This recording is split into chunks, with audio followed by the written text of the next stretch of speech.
Come on, Thunder, let's go. I'm in the tub. Stone, hardy plank, masonite, whatever it is. Get down and dirty.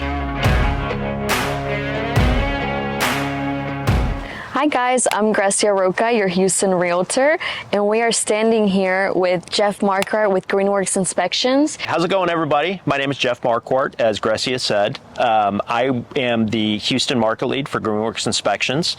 We are a one-stop shop inspection company. We also have a fully staffed engineering department, so if you have a foundation issue, a framing issue, you want to add on to your house, or if you need a set of plans drawn, we can accommodate all of that. Jeff, you've been in the industry for quite some time. What are some of the most common things that you inspect throughout the home inspection process? There's about 600 items in your house that we're going to inspect.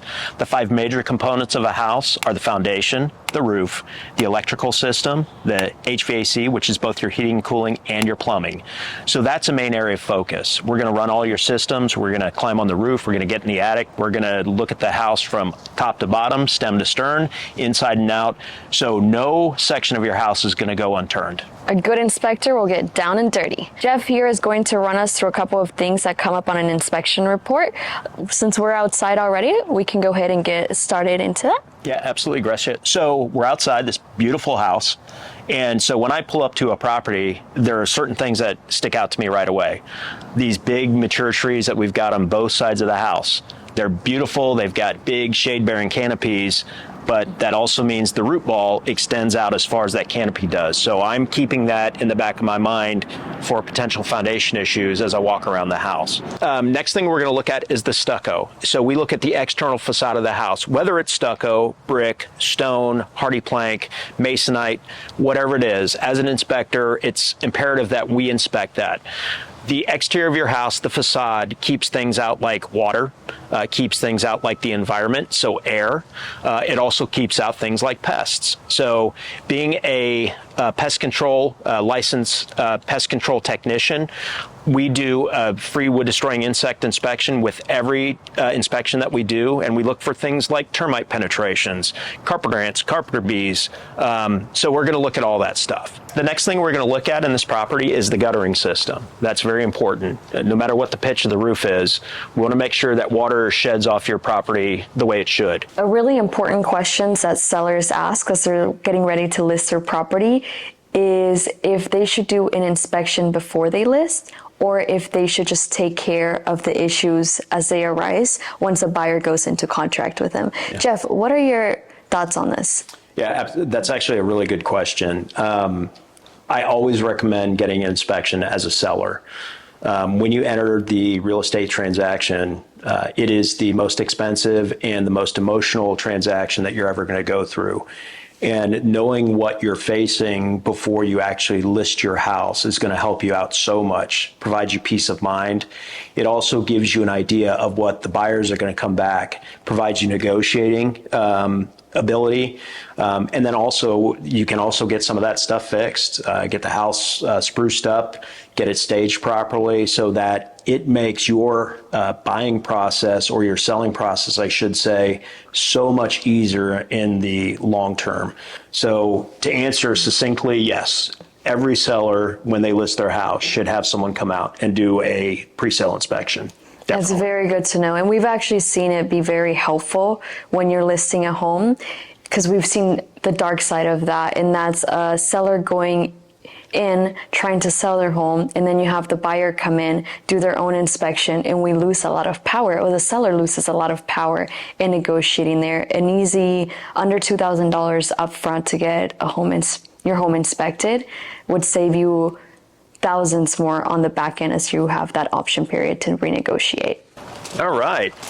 Hey guys, it's Jeff again, Grecia. So what we're looking at back here is we've got a really good sample of multiple things that we look for at the exterior of the house.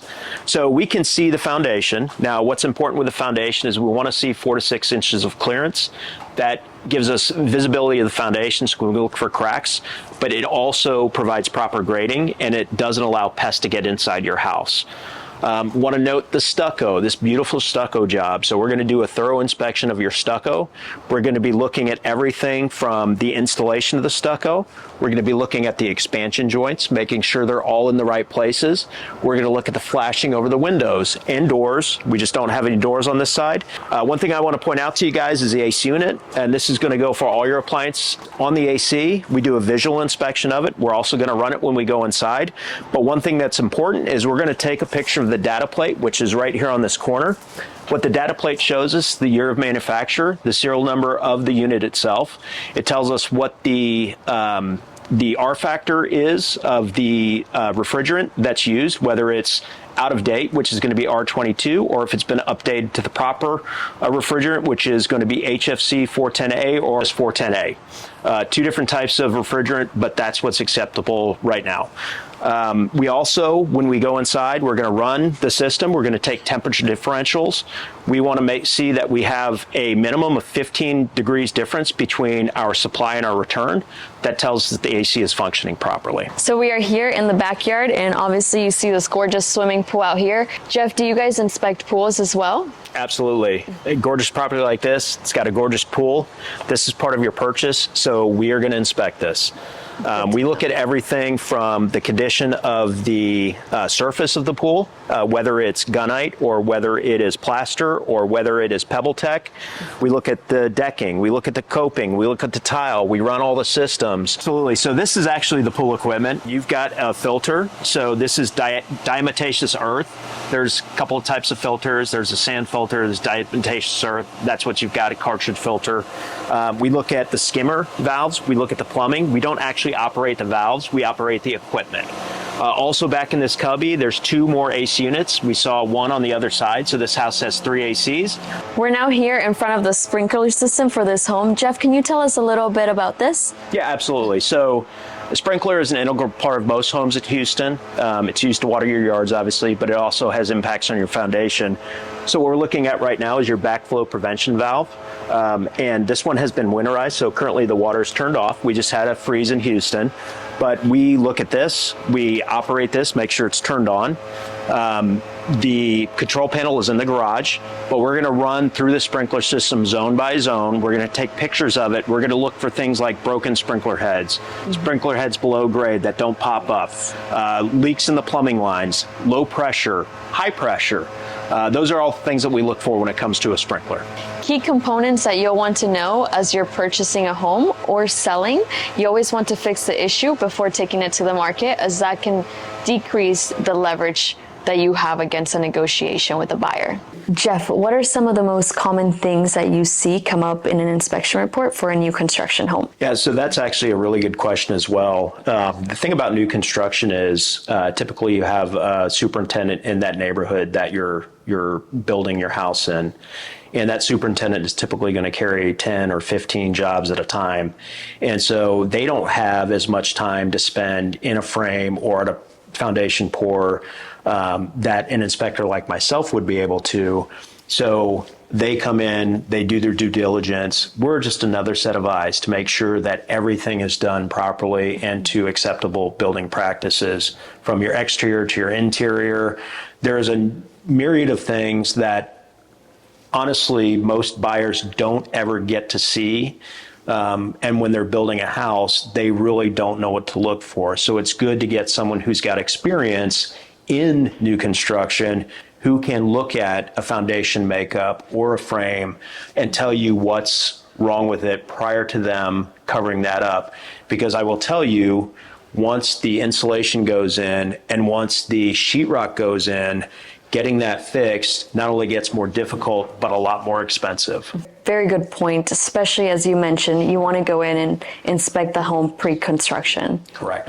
We just wrapped up the outdoors, inspecting the outdoors. Let's go ahead and run upstairs and take a look at the master bathroom. Jeff here will walk us through some of the things that you want to acknowledge as a buyer or a seller before you're listing or buying. Now we're going to take a look in the master bathroom and look at some of the items that we inspect in there and how we go about inspecting them. Want to introduce you to my new inspector helper, Thunder. Come on, Thunder, let's go. This big guy is going to help me out today, so come on in. Today we're going to be looking at everything that we look at in a bathroom. So we're going to start with your vanity. So this is a 4-foot space, but there's a lot of stuff that we look at. We're going to look at the sink base, the countertop. We're going to look at the drain to make sure that it holds water. So we're going to actually fill this up, charge the system. We're going to take pictures underneath with both our regular cameras and our thermal imaging cameras to make sure there's no leaks and, more importantly, no mold. We want to make sure that all of our wet areas, so that's going to be your bathrooms, your kitchens, your laundry room, the exterior, your garage, everything is GFCI powered. So these are ground fault circuit interrupters. They have to be in your wet areas. They protect you from getting shocked in case something falls in the water, like a hair dryer or a curler or something like that. Keep you safe. Look at me, I'm in the tub. But we're looking at the plumbing in the master bath, and we've got another helper here. So this is our little girl who's going to help us out today, but this is the master bathtub.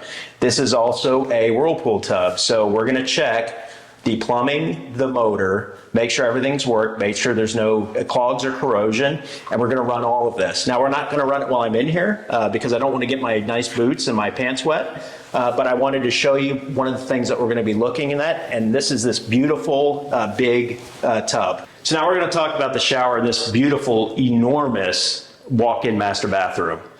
So this is a pretty ornate shower system, but we inspect all of this. So we're looking at everything from your rain head shower to your normal shower to your wand to your body sprayers to all your controls to the drainage. Does it have proper slope? Which it does. We've got about 1 inch down to 3 inches over here. So all this water is going to channel from the bathtub all the way down here, and this is your main drain.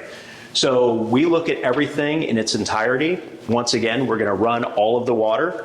We're going to take our pictures with both our normal cameras and our thermal imaging cameras to make sure that we've got proper water temperature, because one of the other safety issues we don't want to deal with is scalding water. So we want to make sure that your water heater is set at the right level so that when you get into a beautiful shower like this, it's nice and comfortable for you. We're here in front of this gorgeous fireplace, and we're going to let Jeff let you know why he thinks this should be inspected. Yeah. Guys, it is freezing cold outside. It's one of 3 days in Houston that gets below freezing. So fireplaces are important, maybe at a limited time, but we also want to make sure that we inspect your fireplace for you. Most importantly, safety comes first. So we're going to look at everything from the firebox, make sure there's no cracks in the brick. We're going to look at the gas supply to make sure there's no corrosion, there's no plugged up holes, that it's capped properly. We're going to look at the flue to make sure that it allows all your combustible air to vent out through the chimney. Most importantly, we're actually going to get in the attic space and look at your chimney to make sure that it's structurally sound. And then on the outside, we're going to look at the chimney from the roof to make sure it's tall enough. It meets Trex requirements for a chimney, because the one thing we don't want to do is have carbon dioxide backdraft inside your chimney system and back into the house. So that's what we're going to do on a fireplace inspection. It's getting nice and toasty right now, so I hope you're staying warm. And now we're here in the kitchen, one of the main focal points of a home. Probably the most important, I would say, as this is where family gathers, you cook all your meals, you entertain your loved ones, and we're gonna have Jeff here guide us through how you can make better decisions as you're purchasing or selling your house here. Absolutely. So we do a thorough inspection of all of your appliances, not just visual, but we operate every single one. So for instance, you can't see this, but I've got the dishwasher in front of me. We're going to run this through a full cycle. We start in the kitchen at our inspection, and as this cycles through, it normally takes 2.5 to 3 hours. So by the time we're finished our inspection, we'll be able to look at the inside of the dishwasher, make sure everything's working properly, make sure there's no leaks. Next, we'll talk about your oven and your cooktop. So this is a big, beautiful 6-burner cooktop with a griddle. So we're going to run every single one of your burners. So we turn them on. What we're looking there is to make sure that we have a pure blue flame. If that flame is orange or yellow, we know that we've got an obstruction in your line, so we need to have that looked at. We're also going to test each one of your ovens. So what we do, and this is what we're required to do through the Texas Real Estate Commission, is to test these going up to 350 degrees. We're going to look at your vent hood. Vent hood is super important because When you've got a gas appliance, you have to have a vent hood that vents to the outside of the house. If you don't, you can have carbon dioxide buildup in your house, in your kitchen, and that is very bad. So high levels of carbon dioxide can cause things like headaches, nausea, sleepiness, that kind of stuff. So you want to make sure that we have a working, appropriate vent hood. All right, so now we're going to talk about the garbage disposal. That's part of our appliance inspection. So the garbage disposal is going to be at your kitchen sink. Garbage disposal, we want to make sure that everything is operating properly, that there's no blockage, there's no leaks once we run water through it, that it's operating properly. One of the main common things is that there's debris inside the garbage disposal, so we want to make sure that we put that in a report, because when you move into your house, you want to make sure that all of your appliances are working up to their maximum ability. What are some fun things that you've seen or unusual things that you've seen come up throughout an inspection? Well, I've been inspecting for many years, and when you've done this for as long as I have, you see a lot of things. I've found raccoons and possums in attic spaces. I've seen foxes and snakes underneath houses. I've actually had a corgi fall out of a closet. When I opened it up, he was nestled inside all the clothing. So there's all kinds of things. But more importantly, when we're inspecting, we look for things, and because of the tools we use, like our thermal imaging camera, if there is a supply duct that is covered up, when we run the AC or the furnace, we're going to be able to see that. So the great thing about inspecting is there's something new every day. That's actually the great thing about real estate. So it really just depends, because every job is different. And so I've seen everything that you can possibly expect to see. Some of them are funny, some of them are scary, but I've seen a lot. And some a little bit cruel. Yeah, absolutely. Yeah, the poor dog in the closet. Absolutely. Mila has one follow-up question to that, Jeff. She just wants to make sure that we're not bypassing something like this. Is this something that should be concerning? Yeah, so when we inspect walls and ceilings, we're going to find cracks. And so an inspector on site is going to determine if that crack is a minor issue or a major issue. Major issue being something like foundation movement or a structural issue with the property. In this particular case, she didn't like what I had to say, but in this particular case, because this seam is straight up and down, it's at the joint of the sheetrock, this is most likely just from settling, so I'm not super concerned about this. When I would see a crack that comes off instead of straight down but angles out or angles from the top of your window, that's when we typically have differential movement, and that is indicative of something a little bit more serious, whether it's a foundation issue, a grading issue, a structural issue, those types of things. Okay, we're going to do a little something fun here, Jeff. Are you game for it? I'm up for anything. You saw me in the tub upstairs, so let's go. Okay, so you're going to choose between two different clients. Okay. Listen to their needs and figure out what inspection you recommend for them. Absolutely. All right, so choose two numbers between 1 through 20. 1 through 20, so let's do 7 and 15. All right, let's see what's 7. Number 7 is Robert Turner. He owns a spacious Mediterranean-style home in Bel Air. And number 13 is Jameson Grant, homeowner in a modern loft in Midtown. Okay, so two totally different properties. So Mediterranean Bel Air tells me that the house is probably going to be stucco. It's also probably going to have a lot of foliage outside, so maybe some palm trees, stuff up against the house. So this is where our thermal imaging camera is going to come into effect. Stucco homes, one of the big issues is water penetration. And then typically when they have a lot of trees, we want to recommend a sewer line scope. Sewer line scope is a camera that we put down their sewer line between the house and the street to see if there's any blockages, root intrusion, things like that. And then in particular in Bel Air, if it's got a tile roof, we want to know that as well. So these are just things that we're going to look at, but we have multiple packages. For this particular client, I would say that probably our greenest package, which includes standard home inspection with 3 ancillary services, a sewer line scope, a stucco inspection, and a thermal infrared inspection, would probably be the best package for that gentleman. Very good to know. Okay, so now we're going into Jameson Grant, who owns the modern loft in Montrose. What kind of inspection would you recommend for him? Yeah, so absolutely. So we do a lot of high-rise inspections, whether it's an apartment, a townhome, things of that nature. Typically, we're not going to look at the foundation or the roof because they're shared property spaces. But we do want to know where the AC unit is. It could be a rooftop AC. It could be down in the basement. We just want to figure out where that is. But typically for our clients who live in lofts and high rises, a standard home inspection is going to be plenty sufficient because we're going to test all the systems, run all the appliances, run the heating and the cooling, test all the plumbing. Most of the other stuff is controlled by either the homeowners association or the communities association, or if they've got a management company. So typically for those people, the basic inspection is the best. I'd say you nailed those comparisons. Oh, great. And if you guys have any questions as to which type of inspection you should choose for your property, feel free to DM us and we'll be happy to answer those questions. Thank you guys for tuning in, and most importantly, thank you, Jeff, for providing us with valuable insights into the inspection process. If you guys find this content valuable or useful in any way, make sure to stay tuned and follow us for more, as we have a lot more tips coming out throughout the year. He is your go-to Houston Oh my gosh, I'm too old to sit down like this.